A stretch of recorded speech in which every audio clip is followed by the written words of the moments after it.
I think I'm very lucky because I have a boss who wants me to always tell the truth and gives me feedback if he thinks I've stopped doing that, and says, keep being brave, keep making sure you deliver the truth where it needs to be told.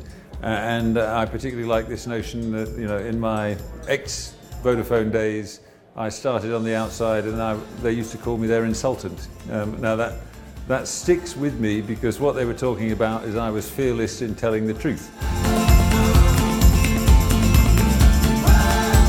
If you look at what are the skills which are extremely important right now, is being able to authentically, with a lot of authenticity, speak to your consumers.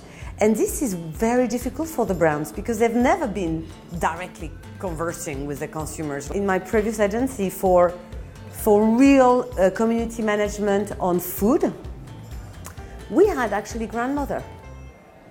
We had grandmother speaking on Facebook and really conversing because they were extremely relevant. They were way more relevant than any millennial 20 years old who had never cooked in his life.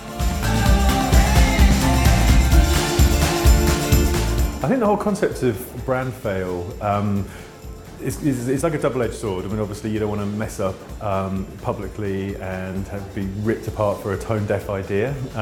But then equally, I think you need as a brand to have a culture where you can experiment and test. And we sometimes call it like the 5% club at Contagious, like take a small amount of your media budget or something and just experiment. And if it works, you scale it up. And I think, I talked about Domino's today. And I think as a brand, they're this amazing kind of Phoenix brand that were absolutely on the floor, being criticized for a terrible product. I had that whole very famous now turnaround story, but what that's turned them into is a company where they say we're a constant work in progress.